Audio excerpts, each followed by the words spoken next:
Hi, and welcome to the Your Good News podcast with me, your host, Katherine Getty. It's easy to believe the news around us, that the world is dark and the future is the same. But what if we chose something different? What if we chose to find the good news in each day? This podcast is a collection of interviews with friends, mentors, colleagues on their good news, and some solo episodes on inspiration I find from business to health to politics and kind of everything in between. It's my hope you leave with a boost and find your good news. Welcome back to another episode of the Your Good News podcast. I am so honored that you took the time to listen today. We got a solo episode for you.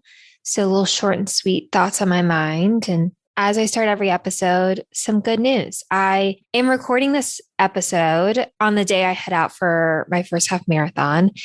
And like I said, when I was recording right before the 10 miler, it's sort of hard for me even to still believe that I am a runner, quotes. I'm really excited above anything that I just committed to this dream and saw it all the way through. It was not always easy. There were a lot of times where I was like, is my body going to fall apart? But she hung in there and she's doing great. Yeah, I'm talking about myself in the third person. Feelings wise, it's a nervously excited as I awkwardly giggle. It's definitely going to be a feat. I think the farthest I've run is in my training is that 10 miles. So it'll be interesting to push another 3, but I feel good. I feel excited. I am just beyond grateful to also my friends and my family. And I'm proud of this moment. And I'm proud of every step it took along the way, because Sunday is just the cherry on top. Sunday isn't the full Sunday, if I'm going to see this metaphor through. It is just kind of the building up, the culmination of a lot of hard work, a lot of sometimes doubts and fears and excitements and good runs and good miles and bad miles. And I think that that's kind of the way I'm trying to frame it, is that I've done the prep.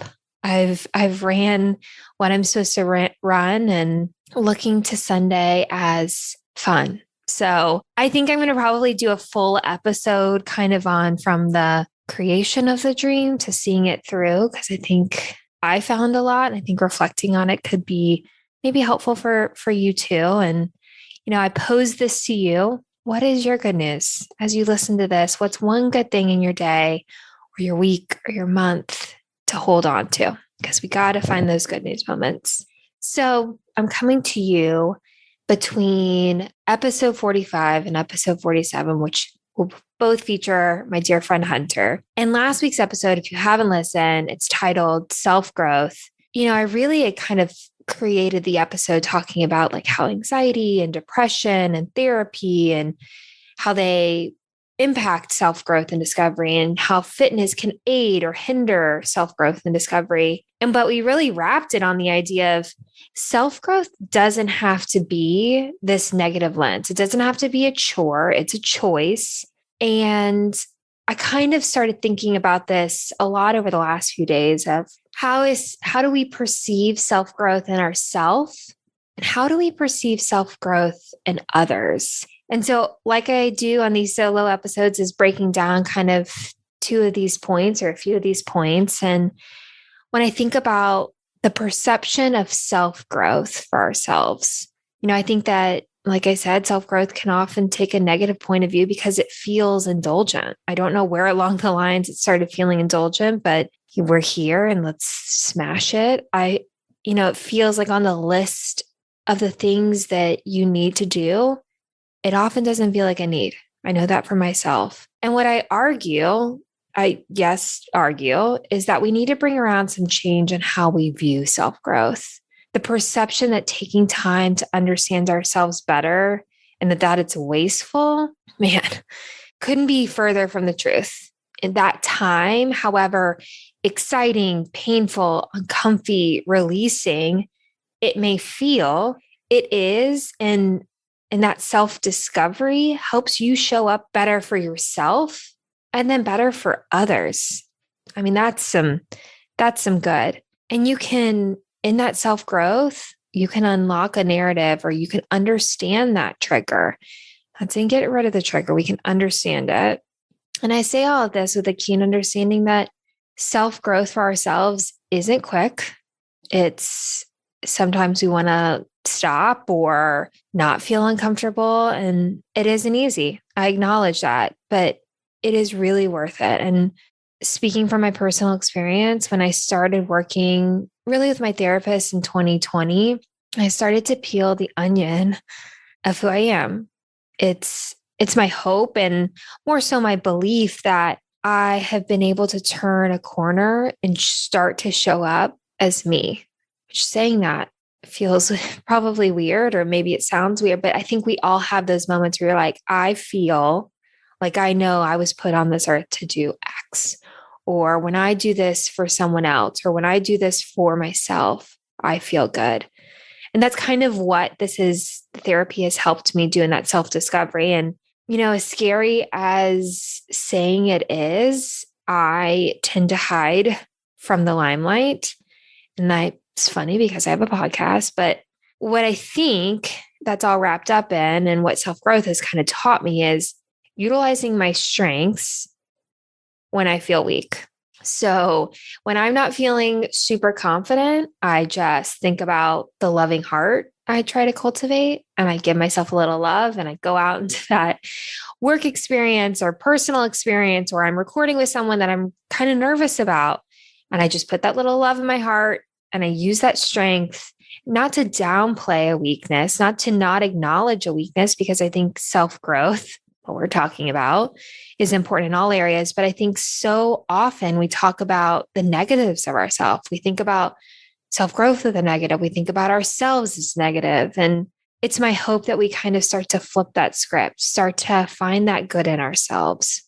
Because I think that perception is a really, really funny thing. It is faux sometimes, it's a snapshot, it's a glimpse. It is, and I think often we think of self-discovery as hard. And I just want to put it out there that maybe just it's a perception that it's hard. Because I think that, yes, there's going to be uncomfortable moments. Yes, we're going to face things that we don't want to face. But it is in that moment that you're choosing to kind of understand yourself, that you can show up as yourself fully and show up for others more fully. And so on kind of the flip of that coin, the perception of self-growth in others, I think far too often we have a grass is greener on the other side mentality. We think that other self-growth was smooth, no incline, no wind, to borrow some running metaphors. And I think that's dangerous. I worry we idolize others' journey because we fear digging into our own story. I'll say it again. I think we idolize others' journey because we fear digging into our own story. What I've found is that meeting people as they are, lovingly with a listening ear, is a huge help. Taking off the biases we may have and hearing their feelings, like really hearing their feelings, not just their words. We can give each other the grace to grow, to fail, to make a mistake again, and then to get back up.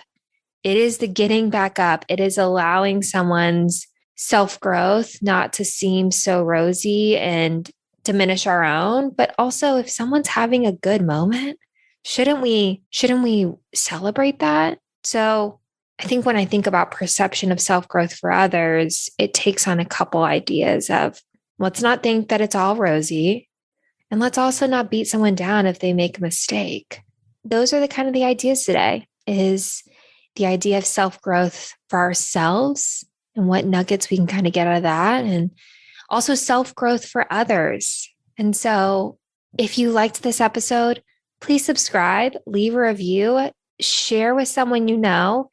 These actions, like I say, almost weekly, help this little engine that could grow the Your Good News podcast. And reach out to me. I'm on Instagram. Handle is at Katherine Getty, or at my website, yourgoodnewspodcast.com. I'd love to hear your feedback on this episode or others, what you'd like to hear, what you find interesting, what strikes out to you. And I always share more about myself and the podcast on Instagram. So tune in there for more. And join us next week where we have the second part of our interview with Hunter Wallace. I am just really excited because we have some really fun combos on relationships and self-growth and dating. So tune in next week. Thanks so much for joining.